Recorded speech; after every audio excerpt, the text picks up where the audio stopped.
Assalamualaikum warahmatullahi wabarakatuh. Alhamdulillahi rabbil alamin. Salatu wassalamu ala nabiyyina Muhammadin wa ala alihi wa ashabihi ajma'in, amma ba'du. Jamaah salat maghrib Masjid At-Taqwa yang Allah muliakan, alhamdulillah kita bersyukur kepada Allah Subhanahu wa taala.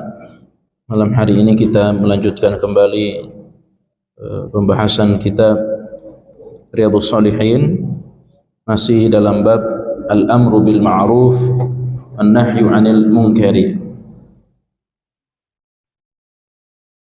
sampai pada halaman 204 ya. 204.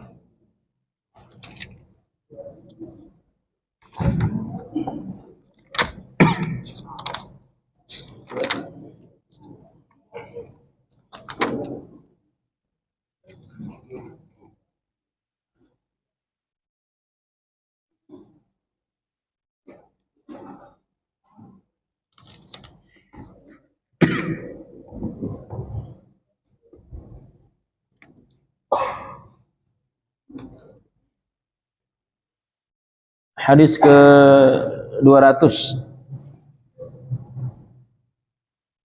atau hadis ke-12 dalam bab amar ma'ruf nahi munkar.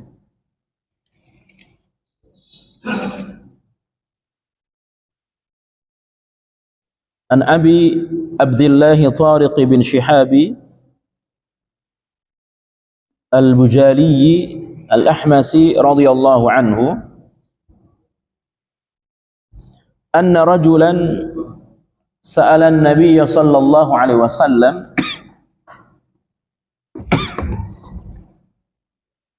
wa qad wada'a rijlahu fil gharzi ayyul jihadi afdalu qala kalimatu haqqin 'inda sultanin jairin. Dari Abu Abdullah Tariq bin Shihab Al-Bajali Al-Ahmasi radhiyallahu anhu, ada seorang laki-laki bertanya kepada Nabi Muhammad sallallahu alaihi wasallam ketika beliau telah meletakkan kakinya di pijakan pelana untanya. Pertanyaannya adalah ayyul jihadi afdal? Jihad apakah yang paling utama? Qala, beliau menjawab, kalimatul haqqi 'inda sultanin jairil. Jihad yang paling utama adalah ucapan yang benar di hadapan penguasa yang zalim. Ucapan yang benar di hadapan penguasa yang zalim.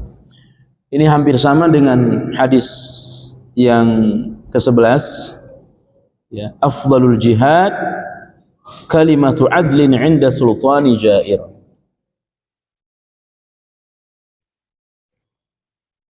Bapak Ibu yang Allah muliakan, sebagaimana yang sudah saya sampaikan bahwa untuk menegur kesalahan-kesalahan sultan, seorang penguasa, maka bagi kita rakyat biasa tidak bisa secara langsung datang ya menemui penguasa yang dianggap berbuat zalim. Oleh sebab itulah diperlukan apa yang disebut dengan bitanah. Bitanah itu apa? Bitanah itu pembisik penguasa. Ya, pembisik. Atau kalau di Indonesia apa? Dewan Penasehat Presiden, One Team Press ya. Dewan Penasehat Penguasa. Ya. Nah, ini ya disebut dengan dalam bahasa Arab bitanah. Nah, bitanah Pembisik atau penasihat-penasihat penguasa ini bisa dua, ada dua bentuknya. Ada yang disebut dengan bitanatus su, ada bitanatul khairi. Pembisik yang benar dan pembisik yang jelek. Pembisik yang benar dan pembisik yang jelek. Bitanatus su, pembisik yang jelek itu tanzuru madza yuridul sultan.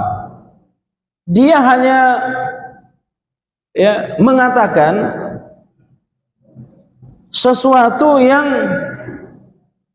diinginkan oleh penguasa. Apa yang diinginkan oleh penguasa? Ya. Apa yang dikehendaki oleh penguasa? Bukan lagi apa yang dikehendaki oleh Allah dan Rasulnya. Yang penting penguasanya senang. Yang penting pemimpinnya senang. Ya. Maka pembisik-pembisik seperti ini tazyinuhu, dia memperindah ucapannya untuk nyenengin penguasa. Ya. Untuk membahagiakan penguasa, membuat penguasa senang kepadanya.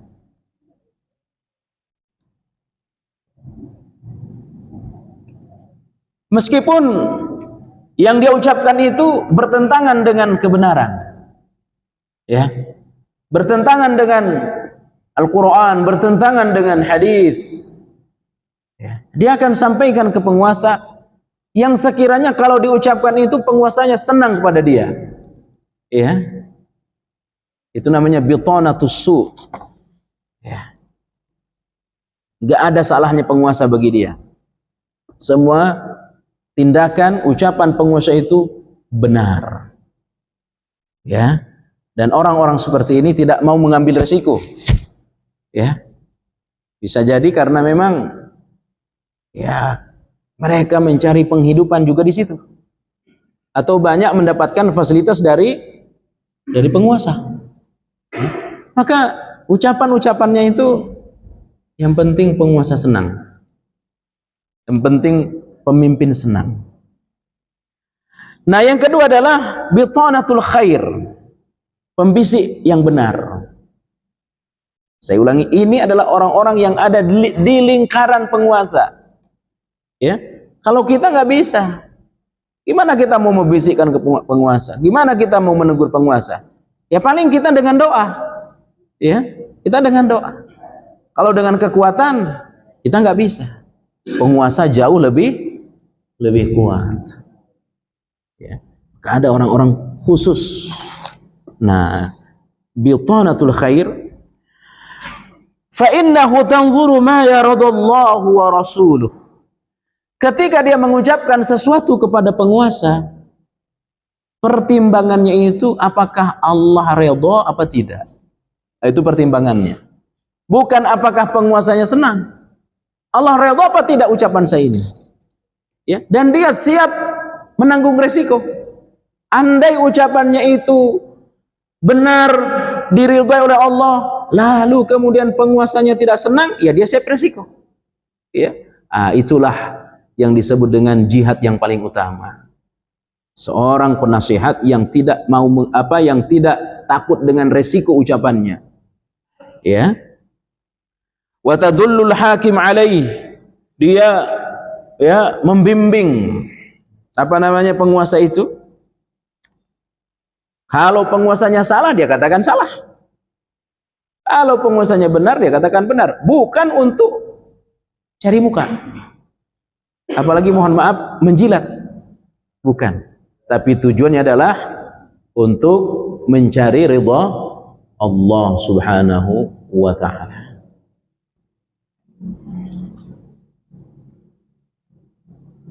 Nah, inilah jihad. Karena resikonya dia tahu.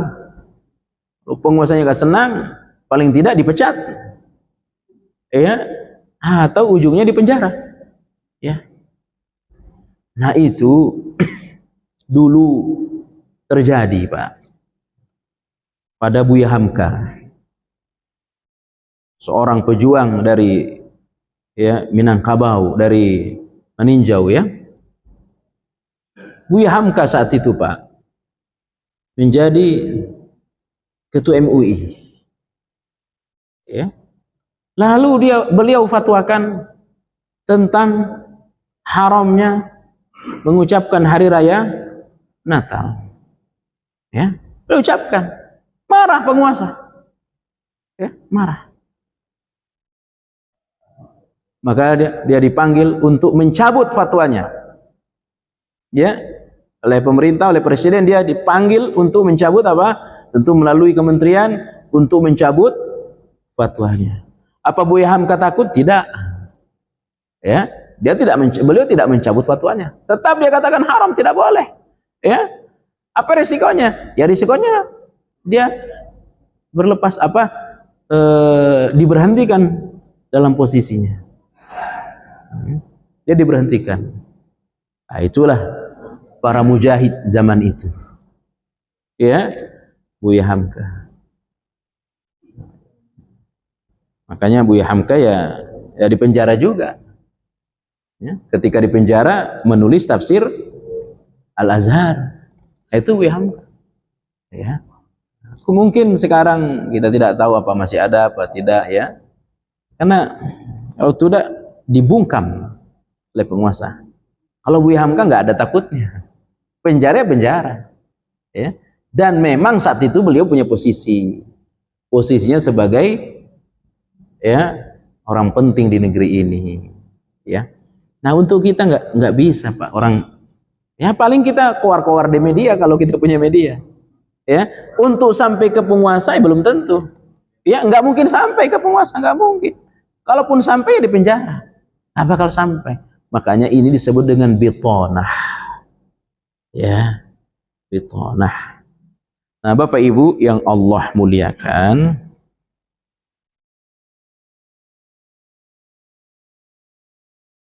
dan perlu ya orang-orang seperti ini. Kalau dalam bahasa oposisi lah kurang lebih begitu. Itu yang paling pas berada di luar pemerintahan ya para ulama.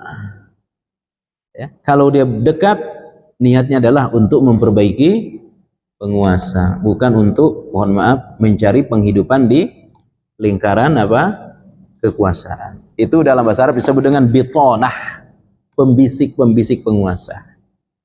Nah, di zaman Umar juga ada yang sudah kita sampaikan pada bab sabar. Saya sampaikan hadis pada bab sabar, pembisik di sekitar Umar. Semuanya penghafal Quran. Ya. Maka ketika Umar hendak memukul orang yang berkata kepadanya, "Wahai Umar, engkau tidak adil." Ya, Umar langsung memukul orang ini, tapi kemudian dia ditegur oleh pembisiknya dengan membacakan firman Allah, "Khudhil afwa wa'mur bil urfi wa'rid 'anil jahilin." Jadilah orang yang suka memaafkan ya, dan berpalinglah dari orang-orang bodoh. Maka Umar bin Khattab tidak jadi marah, tidak jadi mukul karena dia diingatkan. Coba bayangkan kalau itu pembisiknya pembisik nggak benar. Ya. Marah. Ya, habisin aja Umar. Dasar orang tidak beradab, dasar orang tidak berakhlak. Masa berani-beraninya mengatakan Umar tidak adil. Kalau itu pembisiknya cari muka, sudah habisin Umar. Ya. Ini orang nggak benar. Ya, tapi ini pembisiknya benar. Pembisik yang berdasarkan kepada ridha Allah Subhanahu wa taala. Kemudian hadis berikutnya, hadis yang panjang, hadis 201.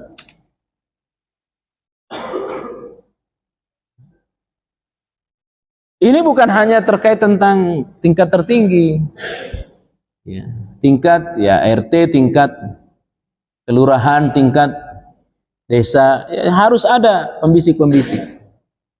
Ya, harus ada pembisik, bukan pembisik yang mencari uang.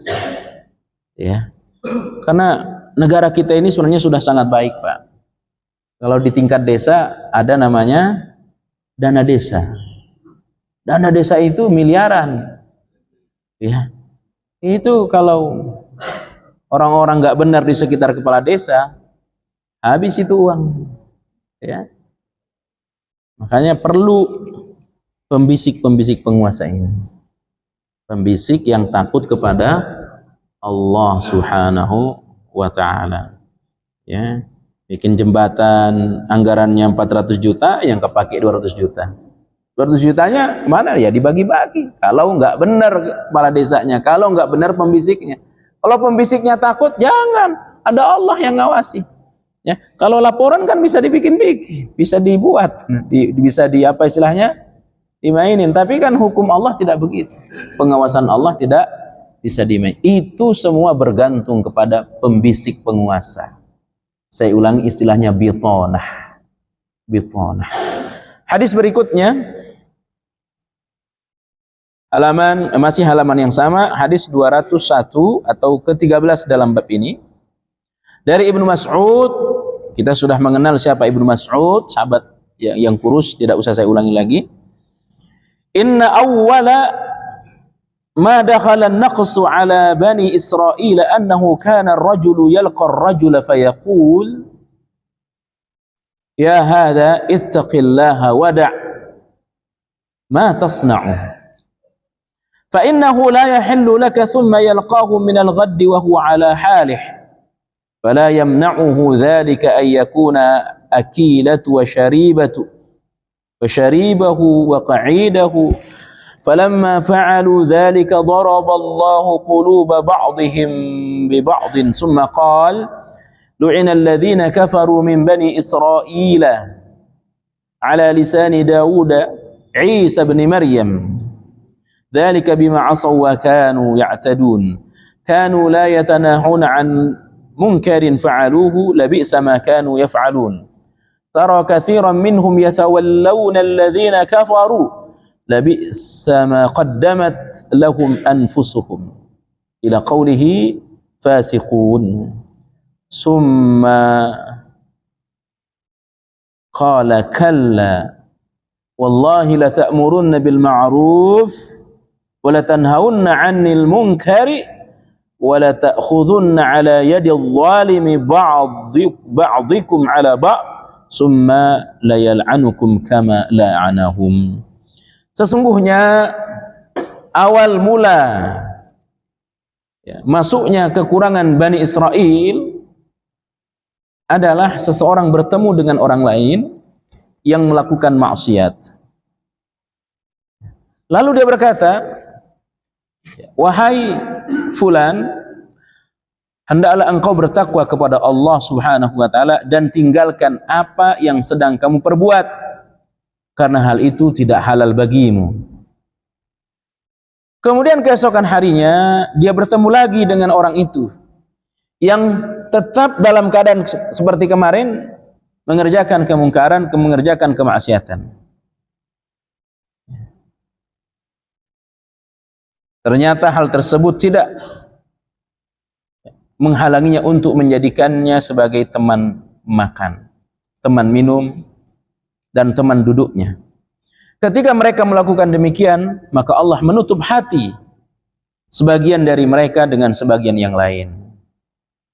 Kemudian Rasul SAW membacakan ayat tentang binasanya Bani Israel yang membiarkan kemungkaran. Surah Al-Maidah 78 sampai 71. 78 sampai 81. Kemudian beliau bersabda, demi Allah, kalian benar-benar harus memerintahkan yang ma'ruf dan mencegah yang mungkar. Menahan tangan orang yang zalim dan mengembalikannya ke jalan yang benar serta menahannya apa yang benar. Atau Allah akan menutup hati sebagian dari kalian dengan sebagian yang lain, kemudian melaknat kalian sebagaimana dia telah melaknat mereka. Nah, inilah awal kerusakan Bani Israel. Mereka ini adalah orang-orang yang dimuliakan oleh Allah, di mana banyak nabi dari mereka. Banyak nabi. Tapi perlahan kemungkaran terjadi, dan kemungkaran itu dibiarkan oleh orang-orang solihnya. Ya. Di kemungkaran dibiarkan oleh orang soleh, maka mereka dihancurkan oleh Allah, dibinasakan oleh Allah. Bukan hanya pelaku kemungkarannya, tapi juga orang-orang solihnya. Ya. Karena tidak menegur, tidak mengambil tangan, tidak mencegah ya pelaku maksiat dari kemaksiatannya. Tadinya mereka cegah, tapi kemudian karena tidak berubah, bosan. Ya, nggak usah dicegah, nggak usah dinasihati, nggak usah ditegur, nggak berubah-berubah. Ya, nah, itulah mencegah, mengajak orang berbuat baik itu butuh waktu dan kesabaran. Ya, apalagi keluarga, Pak. Apalagi keluarga. Tidak bisa 1 kali 2 kali. Tidak bisa 1 hari 2 hari. Ada yang berubah bertahun-tahun. Ya.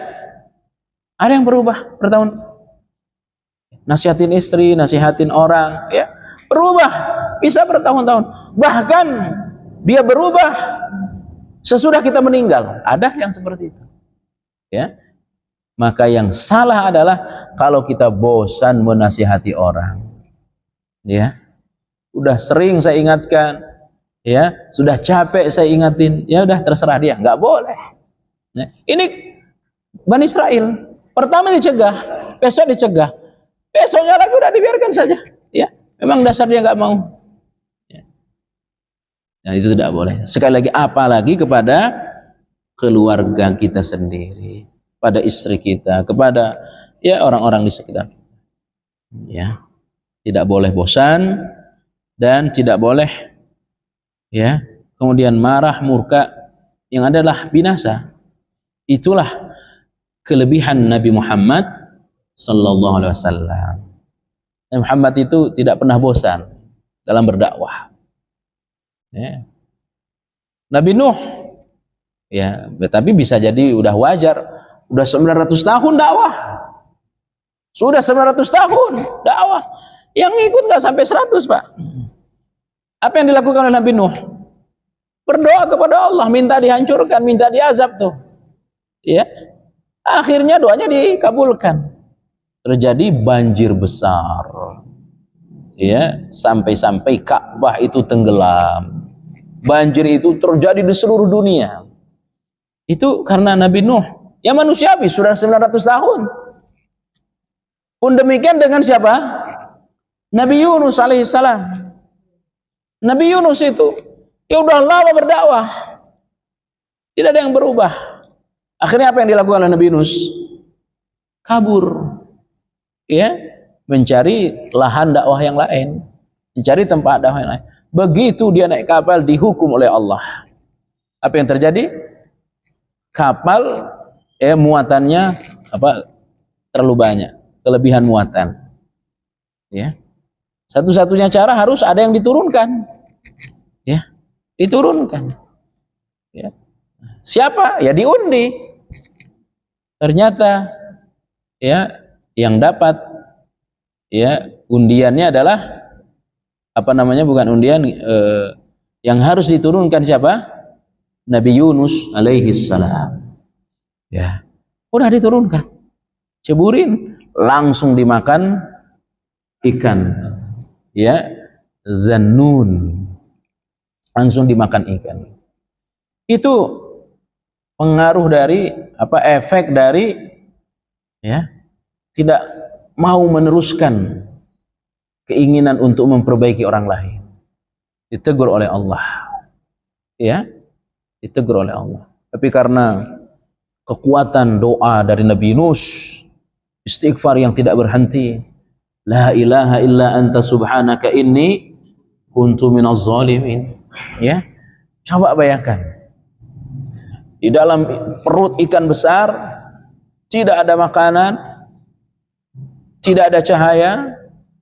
Ya, dapat dibayangkan amisnya itu ikan. Kami orang-orang laut, kalau makan ikan itu benar-benar harus bersih itu dalaman ikan, baru dimakan. Ya. dibersihin dulu, ya, dalaman ikan dibuang-buang semua. Kami pemakan ikan, pagi, siang, malam ikan. Orang kampung kadang-kadang udah makan mie nih Pak pakai nasi, kadang-kadang dianggap belum makan itu, ya, harus pakai ikan. Ini udah ada mie-nya, udah ada nasinya, ya, juga sudah ada telurnya, itu kadang-kadang belum dianggap makan. Ya, makan itu kalau pakai ikan, tapi harus dibersihin dalaman ikan tuh, dibuang dalamannya karena amis. Coba bayangkan Nabi Yunus alaihissalam berada di dalam perut ikan, lampu cahaya tidak ada, ya, amisnya kayak mana itu, ya, gelap, tidak ada makan, ya, nggak bisa makan, ya. Akhirnya dia terus memohon ampun kepada Allah atas kelalaian dia meninggalkan orang-orang yang tidak mau menerima dakwahnya, karena dia, ya, apa namanya, bukan bosan, ya, udah merasa capek. Kok nggak berubah-ubah nih orang nih, kok nggak mau menerima nih dakwah saya nih, akhirnya kabur pergi, ya. Tapi kemudian ikan hiu itu, ikan paus itu menepi,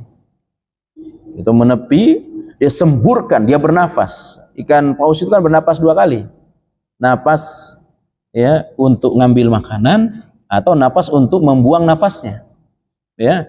Begitu dia menepi, langsung dia hembuskan, keluarlah Nabi Yunus, keluar langsung di tepi pantai, pingsan, ya, pingsan.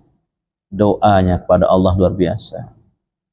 Tapi pelajaran pentingnya, jangan pernah bosan untuk memperbaiki orang lain, terutama keluarga dekat kita, ya. Dan ini yang sangat berat, kalau kita biarkan, bukan hanya dia yang rusak, kita sendiri keluarga. Emang itu keluarga siapa? Akhirnya tersebut semua, oh keluarga ini, kok dia rusak, kan ada suaminya ustadz, kok ada abangnya ustadz. Akhirnya terbawa-bawa nama ustadz, ya, rusak nama ustadznya karena dia tidak menegur atau menegur bosan, ya. Nabi Muhammad tidak pernah bosan, ya. Dan semangat Nabi Muhammad SAW adalah semangat memperbaiki, bukan semangat bagaimana orang itu binasa. Coba perhatikan ketika dalam peristiwa Taif, Nabi itu ke Taif, Pak. Nabi ke Taif untuk mencari pendukung dakwah setelah Khadijah dan Abu Talib meninggal. Berangkat ini mencari pendukung sebelum dihibur untuk Mi'raj. Tapi apa yang terjadi? Malah ditimpukin batu, malah diserang oleh pemuda-pemuda bayaran, sehingga Nabi kita bersembunyi. Ya Allah, kata Nabi Muhammad, maafkan aku salah dalam memprediksi. Beliau memprediksi akan mendapatkan bantuan dakwah di Taif. Datang tuh malaikat menawarkan jasa. Muhammad, Rasulullah, gimana nih kalau gunung-gunung di kota Taif ini kami angkat, lalu dijatuhkan ke kepala mereka, dihabisin dalam waktu sekejap. Tapi Nabi itu orang yang tidak marahan, orang yang tidak pendendam, tidak bosanan. Jangan. Mereka itu tidak tahu siapa saya, kata Nabi. Mereka itu nggak tahu saya ini siapa. Dan hari ini mereka menolak Islam. Mudah-mudahan keluar dari keturunan-keturunan mereka, ya, pendukung. Maka benar saja, sekarang ini Taif daerah yang paling diburu, ya, ketika orang haji, ketika orang umroh datang ke Taif, ya. Dan di situ ada madrasah penghafal Quran pertama di Taif, yakni madrasah Quran Ibnu Abbas, ya. Itu buah dari bosanan. Ya, udah hancurin aja itu. Masa saya Nabi Allah dilemparin batu? Nabi enggak begitu. Ya, Nabi enggak begitu. Mestinya kita juga begitu. Tidak boleh bosan, tidak boleh merasa cukup. Saya udah sekian tahun dakwahin dia, enggak berubah-ubah. Enggak boleh. Ya. Bapak Ibu yang Allah muliakan, hadis berikutnya. Hadis halaman 205. Hampir sama dengan yang tadi ya, masih tentang cerita Bani Israel. Lamma waqa'at Banu Israel fil ma'asi nahathum ulama'uhum falam yantahu fajalasuhum fi majalisihim wa akaluhum wa syarabuhum wa daraballahu quluba ba'dihim bi ba'd wa la'anahum ala lisani Dawud wa Isa ibn Maryam dzalika bima 'asaw wa kanu ya'tadun. Fajalasa Rasulullah SAW wa kana muttaki'a faqala walladhi nafsi biyadihi hatta ta'tiruhum 'ala al-haqqi athra. Ketika Bani Israel terjerumus dalam berbagai kemaksiatan, ya, tadinya mereka orang-orang saleh, orang-orang baik, Bani Israel. Ya. Ulama mereka melarang yang berbuat maksiat. Ya, ulama'uhum, orang-orang saleh dari Bani Israel itu. Tetapi mereka yang berbuat maksiat itu tetap tidak berhenti. Kemudian ulama itu ikut duduk di majelis mereka, makan bersama mereka dan minum bersama mereka. Maka Allah menutup masing-masing hati mereka dan melaknat mereka melalui lisan Nabi Daud dan Nabi Isa putra Maryam. Di sini pelajaran penting, Pak. Kalau kita menegur terus tidak bosan, ya, yang ada adalah dia tambah buruk. Maka langkah selanjutnya untuk mendakwahi dia perlu langkah hajar. Hajar itu bukan pukul. Apa hajar? Meninggalkan dia untuk tujuan dakwah, bukan karena benci. Jadi kalau kita menasihati keluarga, ya, nasihati anak, tidak berubah-ubah, ya, udah sekian lama, perlu langkah yang lain. Tapi tujuannya untuk memperbaiki, bukan karena benci. Yakni langkah hajar.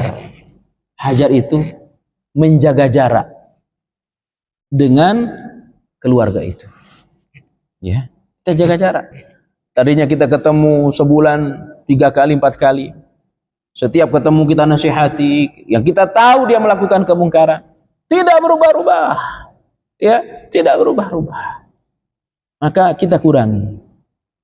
Jadi 3 kali. Ya. Jadi 2 kali sebulan. Akhirnya dia bertanya-tanya, kenapa dia? Tadinya kan dia rajin. Apalagi kita sering bawain dia hadiah. Ya, sering kita bawakan makanan. Akhirnya bertanya-tanya nih orang. Biasanya dia datang nih sebulan 4 kali. Bawa makanan lagi. Kok nggak pernah datang? Dia mulai membaca. Jangan-jangan dia tidak senang lagi kepada saya. Jangan-jangan dia ingin menghukumi saya karena dia nasihatin saya pakai jilbab, tapi saya tidak pakai jilbab. Itu langkah hajar. Ya. Kita berada di satu komunitas yang di situ obrolannya ghibah, fitnah, ya. Kita tegur. Kita nasihatin. Tapi kalau mereka tidak mau, Pak, Ibu yang Allah muliakan, langkah kita untuk merubah mereka adalah menghajar mereka. Artinya menjaga jarak dengan mereka. Ya, menjaga jarak. Bukan hajar dipukul. Kok dia nggak pernah nongol lagi? Nggak pernah.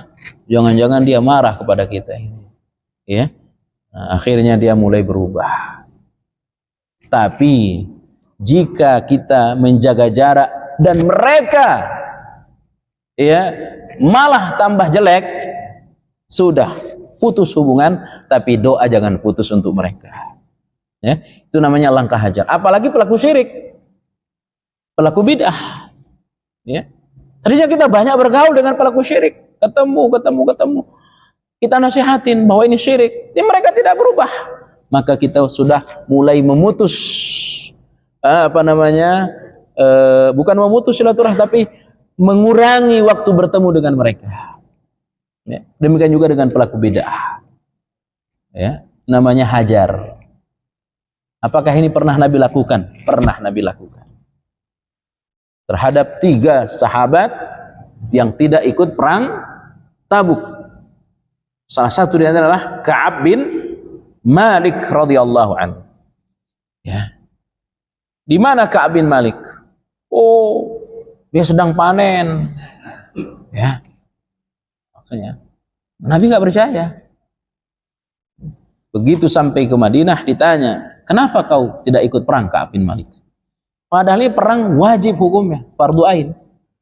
Adapun perang Uhud, perang Badar, itu fardu kifayah.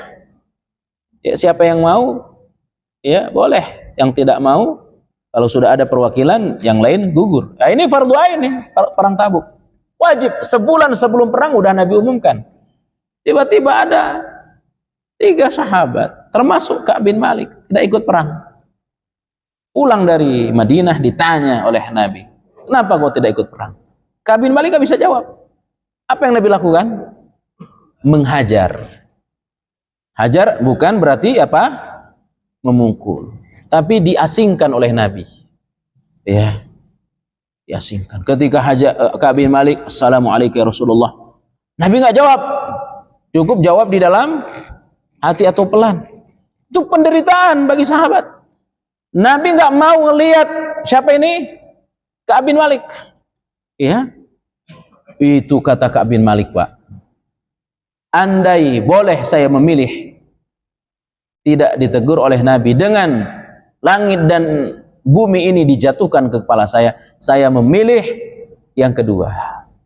Biarkan langit dan bumi ditimpakan ke kepala saya daripada tidak ditegur oleh Rasulullah SAW. Tapi itu upaya dakwah, upaya memperbaiki.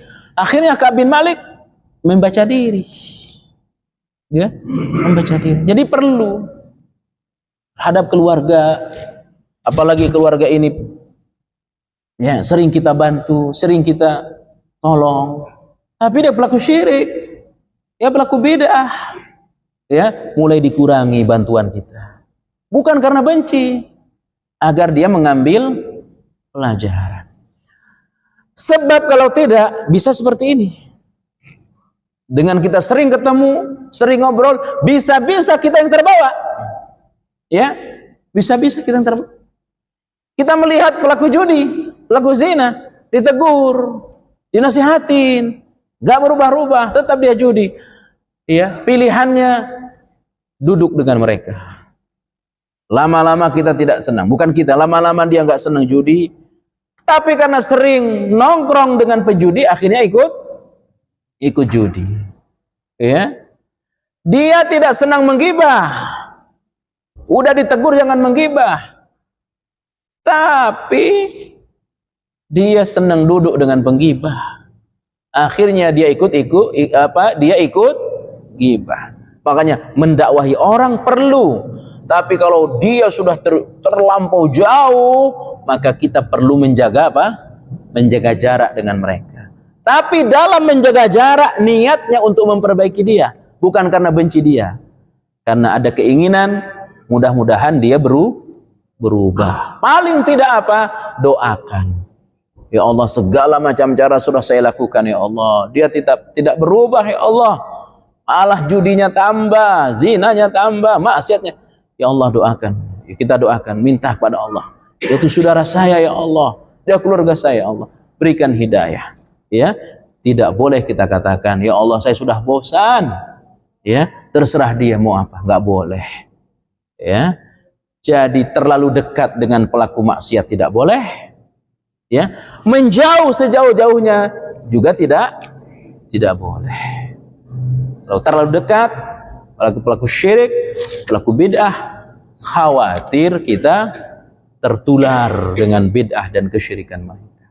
Kalau dibiarkan, kita dilaknat oleh Allah, membiarkan kemungkaran. Nah, Bani Israel begini, ditegur, nggak berubah. Ikut duduk, akhirnya ikut makan haram, ikut minum haram. Ya, saya kira mungkin ada yang ingin ditanya, disilahkan.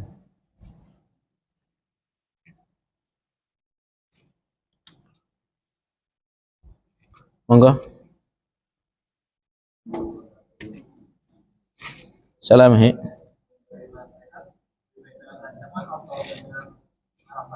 Gimana?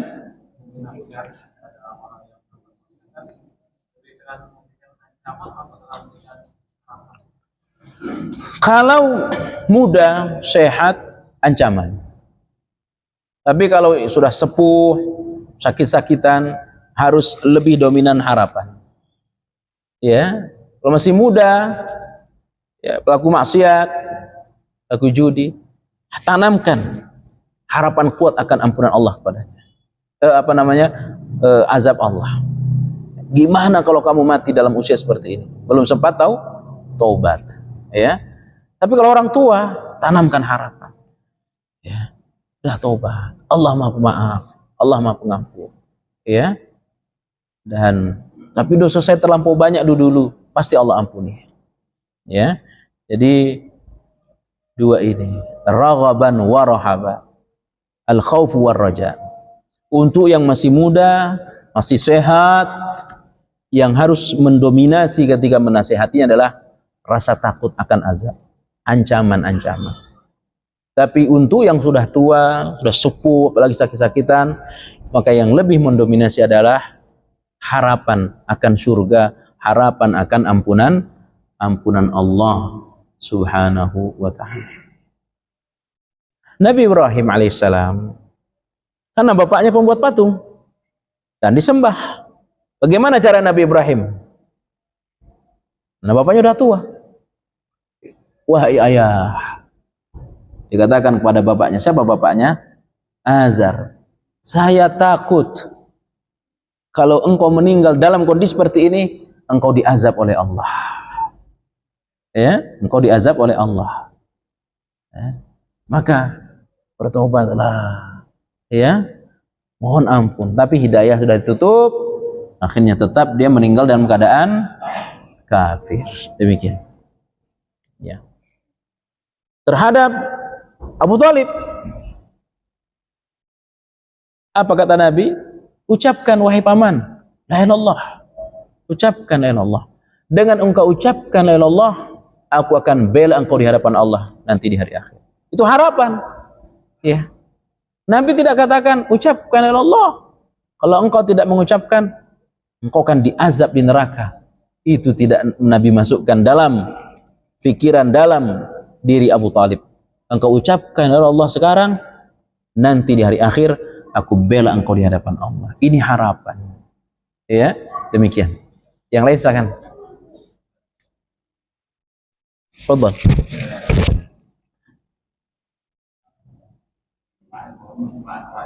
Gimana Pak? Seorang jamaah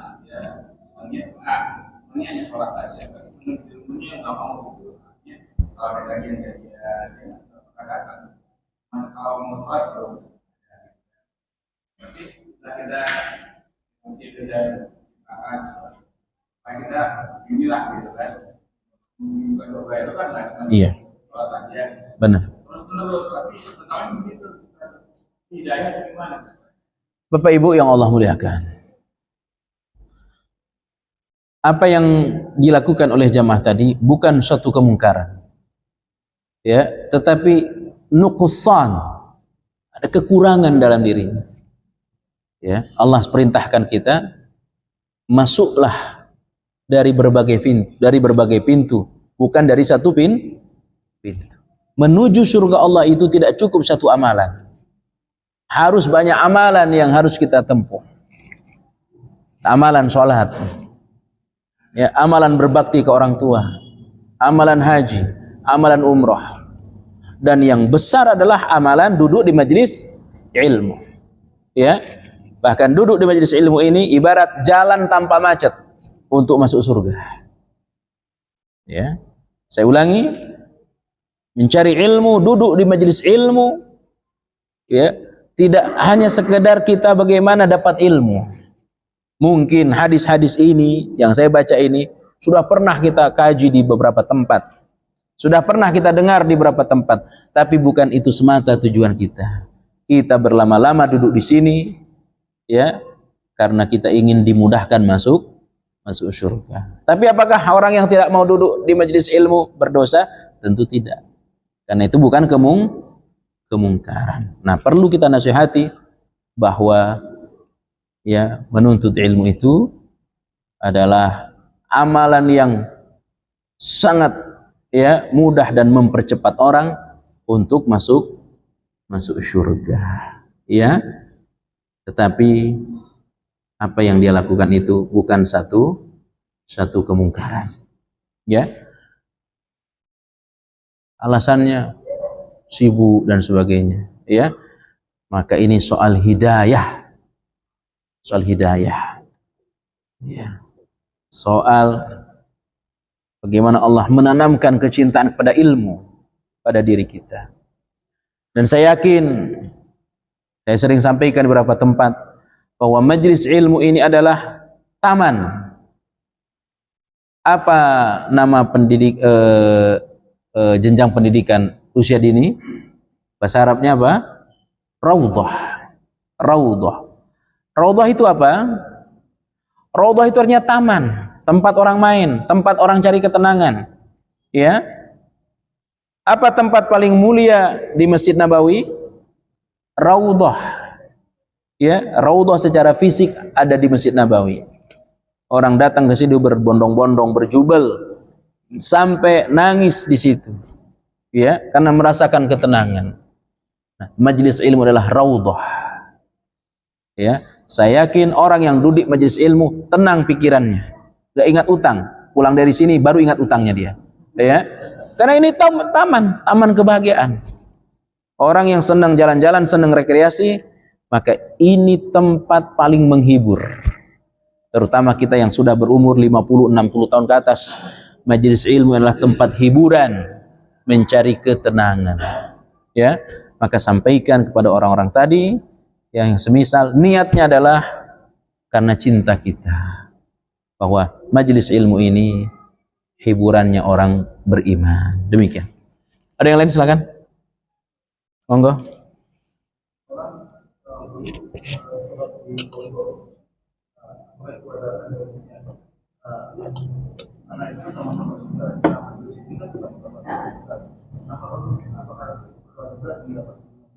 Iya.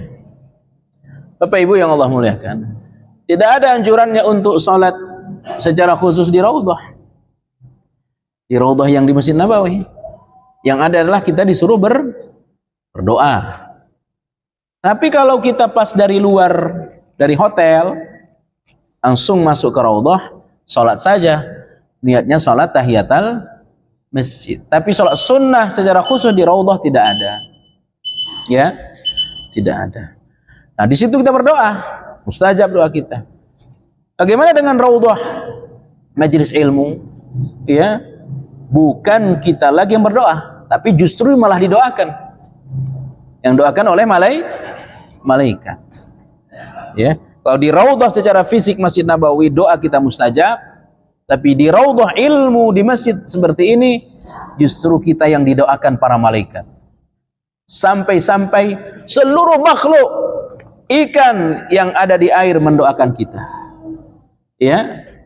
Maka kalau kita kajian, fokus dengerin ilmu, catat sambil kita perbanyak istighfar. Itu sunnahnya.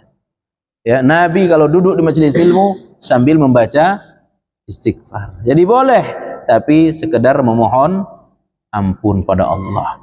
Tapi coba bayangkan, kalau di raudhah seperti ini, semua jamaahnya berdoa angkat tangan, siapa yang ceramah, siapa yang dengerin ceramah? Ya, tiba-tiba semua yang hadir angkat tangan berdoa. Maka fokus dengerin ilmu, mencatat, ya, kemudian fokus pikiran sambil kita perbanyak istighfar. Adapun kita sudah didoakan oleh para para malaikat dan ikan-ikan yang ada di lautan. Tapi kalau Raudhah di Madinah, Masjid Nabawi, memang kita diperintah untuk berdoa. Tidak ada sholat secara khusus. Demikian. Ada yang lain silakan. Monggo Pak. Istilahnya menyampaikan amal-amal yang baik termasuk mengingatkan saudara kita. Tapi rata-rata malah dia itu acap kita tuh wahabi. Biarkan saja, ya. Kita tidak terusik dengan label Wahabi. Tetapi semakin kita dituduh Wahabi, semakin tunjukkan akhlak yang baik. Jangan menonjolkan ilmu pada mereka, tapi tonjolkan akhlak. Ya, kalau tonjolin ilmu, mungkin juga mereka punya ilmu. Ya, diskusi boleh saja. Ya. Cuma mereka punya, ya bisa jadi tidak punya pijakan, tidak punya dasar, atau dasarnya ya semua hadis dianggap baik, akhirnya bicara juga kadang hadis lemah, ya hadis lemah, nggak bakal ketemu kalau nunjukin sama nunjukin ilmu, maka tunjukkan akhlak. Nah, maka saya sering sampaikan, kita yang ngaji ini Pak, keutamaan kita ngaji ini, kita jadi sorotan di masyarakat. Jadi sorotan. Masa sudah ngaji akhlaknya begitu? Masa sudah ngaji masih suka menggibah orang? Sesungguhnya ketika kita rajin duduk di majelis ilmu, kita adalah menjadi panutan bagi keluarga, panutan bagi tetangga. Yang sudah ngaji gak boleh akhlaknya sama buruknya dengan yang tidak ngaji. Ya, apalagi yang lebih dari ngaji. Celananya sudah di atas mata kaki, pakai jenggot, mohon maaf jidatnya hitam. Ya, itu benar-benar jadi sorotan di masyarakat. Masa udah pakai jenggot, celana kayak gitu masih menggibah orang? Nah, makanya yang paling utama kepada keluarga adalah akhlak. Akhlak. Ya, sembari kita ilmu, perlu sesekali kasih buku. Ya, kita nasihatin, tidak mempan, beli buku kaitannya dengan pelanggaran.